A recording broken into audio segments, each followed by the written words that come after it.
Customs vary so much from country to country or culture that it's often bewildering for a foreigner trying to understand the traditions and customs of a new country. Part of what makes it so difficult is that most of these customs are so ingrained in the culture that most local people accept them without ever thinking about them. Some of the reasons for the customs or traditions are historical and may have even been forgotten by the people who still practice these customs. When pressed for an explanation of some of their customs, people will sometimes be quite surprised that anyone would question their customs. "Doesn't everyone do it this way?" might be their response. Yet some of the customs that seem so natural to the people in the country or culture may seem quite strange and inexplicable to people new to a country. In a country as large as the United States, with people from so many different parts of the world and different cultures, it can be even more bewildering. Many ethnic groups still practice customs and traditions brought by their ancestors from their countries. Yet if we look at the country as a whole, its people as a whole, we can find a general culture with traditions that are often accepted, or at least adapted to fit the customs and traditions of each immigrant group as it becomes assimilated into the larger culture. Today, let's look at some of the widely accepted customs and traditions of most Americans concerning three of life's most important events: birth, marriage, and death. Please keep in mind that these descriptions are very general and that society is changing quite rapidly in the United States, and that people adapt and modify these customs to fit changing societal conditions and their own situations. The birth of a baby is a momentous occasion in any family and is celebrated in some way or another. There are many traditions associated with this event.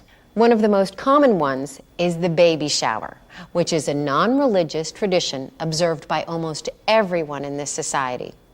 A shower is given by a close friend or relative of the expectant mother shortly before the baby is due.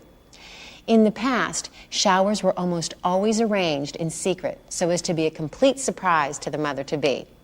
The mother-to-be was usually invited to someone's home on one pretext or another, where she was surprised by her female friends and relatives who had planned this special party for her.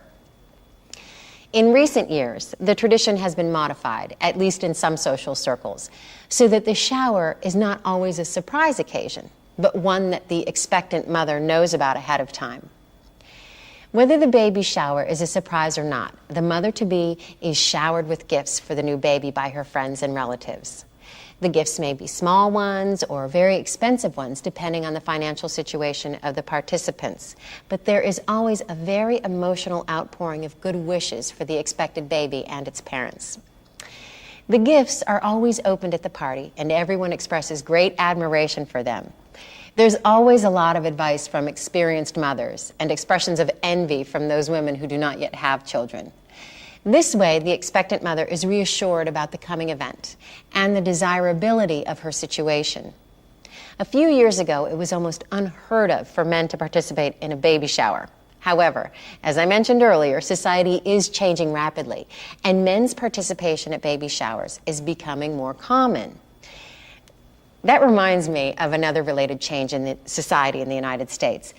In the past, when births mainly took place at home, it was a strictly female event, with men banished from the room where the baby was born. After women started going to hospitals to have their babies, men still never went into the delivery room and were expected to wait nervously in the waiting room for the doctor to come and tell them the good news. Today, this is changing for many modern couples. Often they attend classes together to prepare them for the birth of the baby. And many men are with their wives in the delivery room and coach them through the birth along with the doctors. After a baby is born, many, if not most people, want to have a religious service for their baby within a few weeks of the baby's birth, even if they are not very religious themselves. Friends and family will attend the service, which will be held in a church or a synagogue. For Christians, this service is ordinarily called baptism.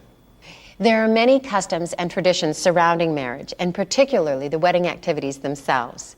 Once again, it is very hard to generalize about these customs, as they vary so much among different people. But there are some customs that are quite generally observed. It is no longer necessary for a young man to ask permission of a girl's father for her hand. And among modern couples, a woman may actually be the first one to bring up the subject of marriage. But most young people still very much want their parents' approval of the person they hope to marry. It is still traditional for a young man to give his fiancée a diamond ring at the beginning of their engagement period. As for the actual wedding ceremony and related celebrations, traditionally it is the bride's family who pays for these expenses. The wedding ceremony can be a very simple one, with only a few family members and close friends present, or it can be very elaborate, with hundreds of people in attendance. The traditional reception that follows the ceremony can be as simple as cookies and punch in the church, or as elaborate as a large sit-down dinner held at a local hotel with a dance and a private orchestra following the dinner. Sometimes people are invited only to the wedding or only to the reception.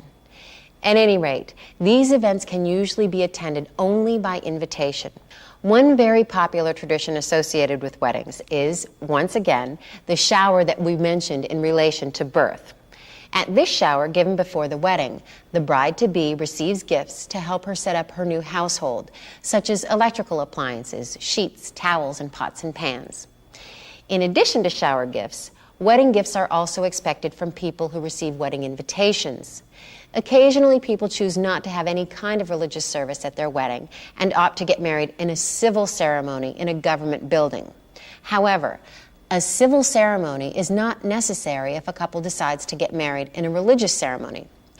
Priests, ministers, and rabbis are legally empowered to marry couples, and it is not necessary to have both a civil and a religious ceremony. By the way, there's an interesting tradition associated with weddings that is rather hard to explain, but, well, than many traditions are. It is said that every bride at her wedding should be wearing or carrying something old, something new, something borrowed, something blue. The bride will be checked at the last minute to be sure that she has one of each of these. There are some other customs similar to this one that are rather superstitious in nature. For example, people believe that it is bad luck for the groom to see the bride in her wedding dress before the ceremony. And immediately following the ceremony, as the couple leave the church, people at the ceremony will throw rice at them to signal fertility. That is, a hope that they will have many children. Some churches and other places where weddings are held have recently banned the throwing of rice as being hazardous to guests who can slip and fall on it. Some suggest throwing rose petals or some other substitute for the rice. In addition to birth and marriage, every society has to deal with death. Once again, it is hard to generalize about the customs surrounding death. Each religious group has ways to help its members cope with the loss of a family member or friend. For most people, religious or not, there are many decisions to be made at the time of death. One decision is whether to have a funeral held in a church or a funeral home. Another decision is whether to have the body cremated or not. If the body is cremated, a memorial service is held rather than a funeral. If the body is not cremated, a decision must be made about whether to display the body at the funeral. A day or two before the funeral, it is also quite common to hold a wake at the funeral home where the body is displayed in its casket. At the wake, the family receives those people who wish to express their sympathy to the bereaved. At the funeral service, it is customary for a religious leader to speak some words of comfort for the bereaved. In addition, a eulogy is usually given by someone close to the deceased person.